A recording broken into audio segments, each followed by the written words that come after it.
महाराष्ट्राच्या राजकारणात मागच्या 2 दिवसामध्ये 2 महत्त्वाच्या घडामोडी घडलेल्या आहेत। पहिली म्हणजे शरद पवार यांनी एकनाथ शिंदे यांच्या दालनामध्ये आमदारांची बैठक घेतली, त्यांची सुद्धा भेट घेतलेली आहे। दुसरी म्हणजे ठाकरेंच्या काही आमदारांनी, नगरसेवकांनी फडणवीस यांची भेट घेतली। आपल्यासोबत शिवसेनेचे आमदार मुरजीभाई पटेल आहे, आपण त्यांची बातचीत करणार आहोत। मुरजीभाई, काय चाललंय राजकारणात? महाराष्ट्राचे नेते शरद पवार साहेब हे एकनाथ शिंदे साहेबांना भेटले। आमच्यासाठी खुशी आहे आणि आमच्या खेडीमेडीच्या वातावरणात दोघे नेत्याची भेट झाली। महाराष्ट्रात काय चालू आहे सांगण्यापेक्षा ऑपरेशन टायगर 3ची सुरुवात काही दिवसात महाराष्ट्रात दिसेल।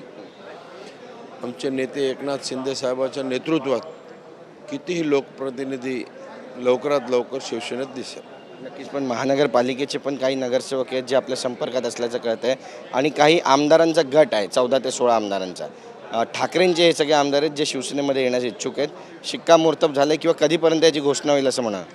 मी कुठल्या पक्षाचे घेत नाही। महाविकास आघाडीचे कितीही खासदार आहे, आमदार आणि पार्षद नगरसेवक आहेत लवकरात लवकर शिवसेनेत दिसतील आणि महाराष्ट्राचा इतिहासात सर्वात मोठा पक्षप्रवेश हा शिवसेनेत लवकर तुम्हाला दिसेल। संजय राऊत यांनी शरद पवार यांनी जी भेट घेतली एकनाथ शिंदेंची, त्यावर सुद्धा नाराजी व्यक्त केली आहे आणि विश्वासार्हता समते पक्षाची, महाविकास आघाडीची असं पण म्हणतात। मी आधीही सांगितलं होतं, आताही सांगतो, तिकडे 4 लोक राहणार आहेत। जे गट आहेत ते गटमध्ये 4 लोक राहणार आहेत। बाकी सगळे लोक एकनाथ शिंदे साहेबांच्या नेतृत्वात शिवसेनेत काम करायला तयार। नक्कीच, कोणत्या लक्षवेधी जे तुम्ही मांडल्या आणि मुंबईकरांच्या ज्या समस्या आहे, मग तुमच्या विभागातल्या अंधेरीच्या ट्रॅफिकची समस्या, सबवेची समस्या असू दे जिथे पाणी साचतं, त्यानंतर ड्रग्स पेडलरांचा विषय जो तुम्ही या ठिकाणी उचललात, काय नेमके मुद्दे आहेत जे तुम्हाला वाटतं तुम्ही मार्गी लावलेत या अधिवेशनात?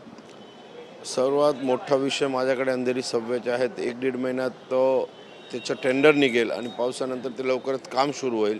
अंधेरी सबवे हा मोठा विषय आहे। हॉस्पिटलचा विषय मार्गी लागले आहेत। तर हॉस्पिटलला आयुष्यमान भारत योजना असो, महात्मा फुले योजना असो, असं एक नवीन हॉस्पिटल बांधतोय।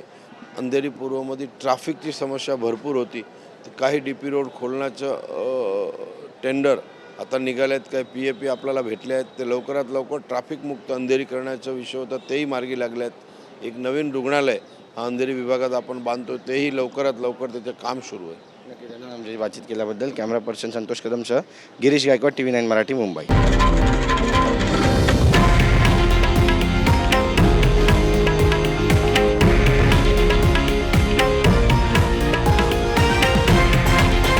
हे आहे देशातील नंबर 1 न्यूज नेटवर्क आणि आपण पाहत आहात TV9 मराठी, एकमेव।